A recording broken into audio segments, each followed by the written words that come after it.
What's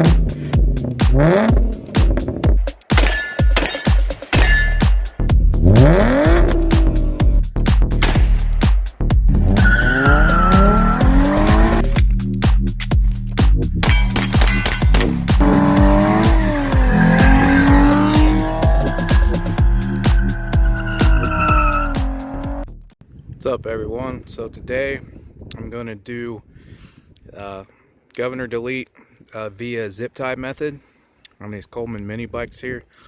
One of them I'm going to do this method, and then another video I'm actually going to remove the governor from the engine internally, but I want to show how to do both methods. So this video will be the zip tie method. If you want to see the other videos of the mini bikes reviews, I'm going to be modifying them stage 1, stage 2, building the motors and stuff like that. Make sure you check out the mini bike playlist on the channel to see what you missed. You can scroll through the channel if you want to see the Warrior. There's a playlist for the Mustang as well. But this video will be governor removal via the zip tie method. We've already done the throttle stop, delete, removal, whatever, so you can actually go full throttle. But now you have the governor kicking in. The governor kicks in on these at like 3,600 RPM, 34, somewhere around there. It's in the mid threes. You can rev them higher safely, up to around 5,000 RPM. That's really pushing it. Ideally, if you're going to do this, so this is absolutely a disclaimer, if you remove the governor or modify it in any way, shape, or form, you could potentially over rev the engine, which could cause your crank to break and seize, your rod to break, and also the flywheels are known to break. With me being 230 right now, I don't really have to worry about that on flat ground.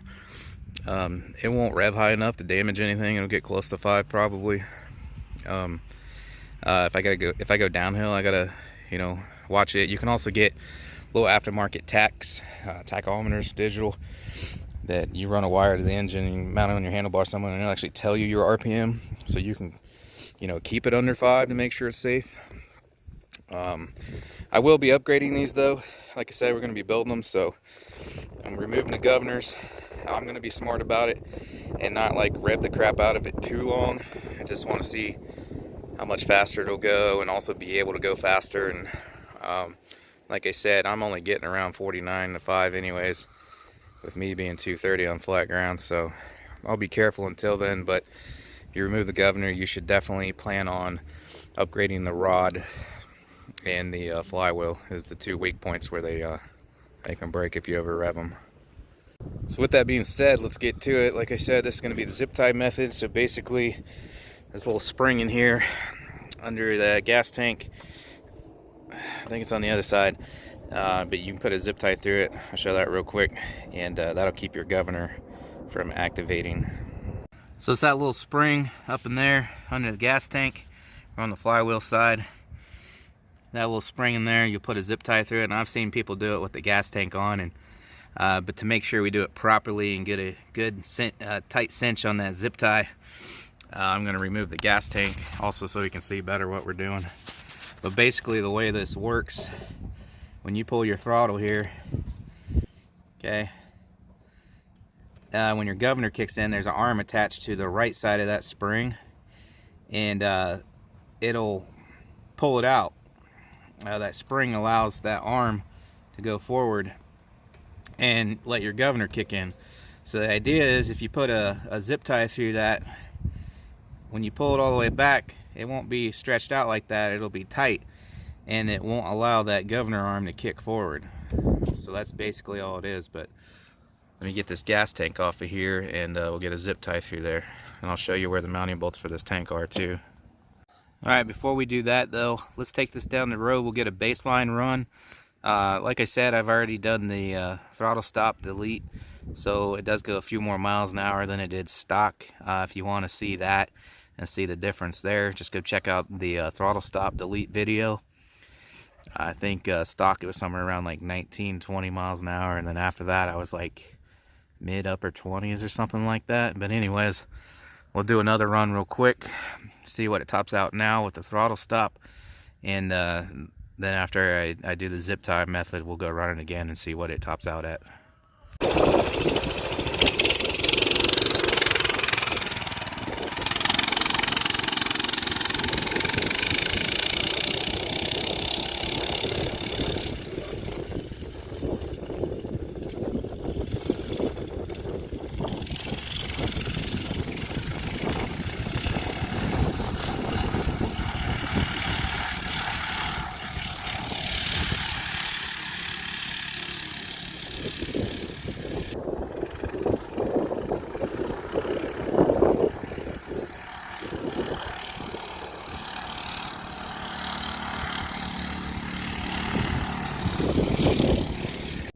Alright, well, it looks like my memory was a little off on the speed there.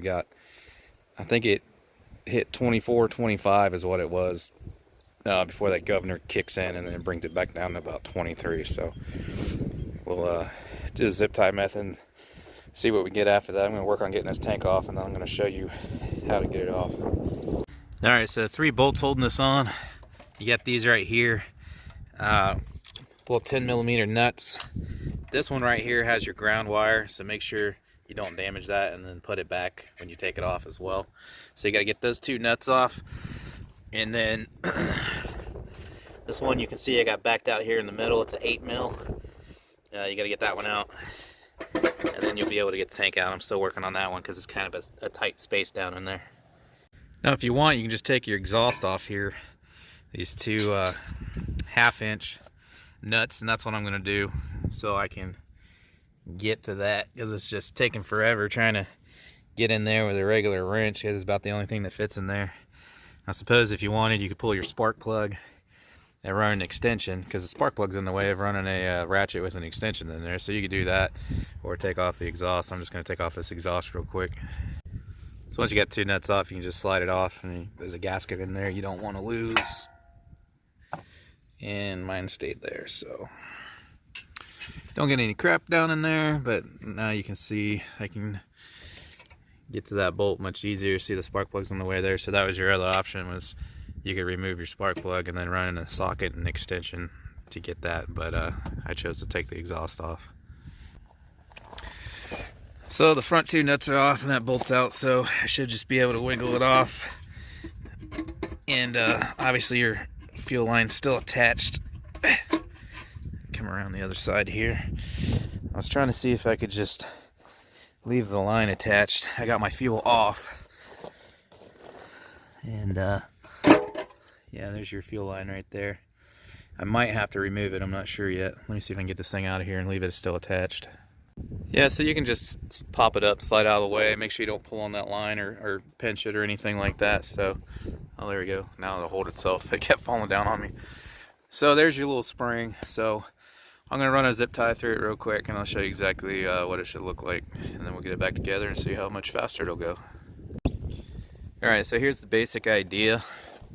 Now you can play with this too. Like, I have it cinched up pretty tight here. And also the problem you run with this is damaging the spring, which may not really make that much of a difference. Your throttle gets stiffer because you can feel when it wants to expand that spring and it doesn't let it. It's just kind of like, yeah. And then obviously, depending on the quality of your zip tie, you could break the zip tie. Over time, just this method in general, it's likely that your zip tie, even if it's a good one, will eventually bust from dry rotting and stress and heat. So, you know, it's something you might have to repeat a few times, you know, over time, because the zip tie is likely to bust. But you can play with it if you still want to, like, you want to get a little more speed out of it and a little more revs, but you don't want to get close to that threshold to where you have to worry about anything breaking. You can play with this a little bit, so you can just like zip tie it a little bit instead of cinched up real tight like this, to get a few more miles an hour and maybe 500 to 1,000 more RPM, but without going too crazy, so you don't have to worry about rod failure or flywheel failure. So you can do that too. But me, I'm going all the way just to see, you know, I want to see what the extreme end of the spectrum is. So I got this sucker zip tied all the way. So you can see it's trying to open there, but and I can't do this while recording, but that makes this throwback arm, when the throttle's twisted out all the way, it makes it about 3 times as stiff. So that's the idea, is that when the governor tries to pull this arm back to close off your throttle, it can't, because you got the spring tied up. So like I said, if you don't cinch it so tight, it'll let it pull out some, and then once it pulls tight against your zip tie, it'll stop. But I got this pretty much tied all the way, so let me get everything back on here and we'll see what my new top speed is. So make sure you trim your tails off, because you don't want them getting caught on anything, get your throttle stuck. That brings me to my next point, is this is completely voluntary on you if you want to do it. I'm not recommending or suggesting or telling you to do this. This is just if you wanted to know how to do it. This is how you do it, but you're doing it at your own risk and you assume liability. Alright, I got my exhaust snugged back down. Got that back bolt back in. And my two front mounting bolts, or nuts I should say, back on with the ground wire reinstalled. So we're ready to go, and we'll see what it does.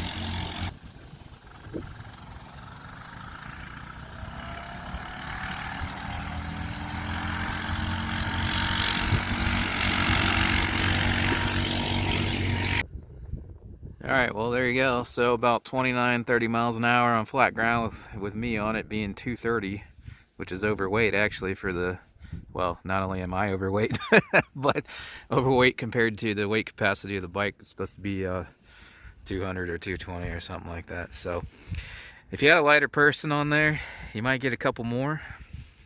Like I said, it shouldn't be too much of an issue with me on there being so heavy on flat ground.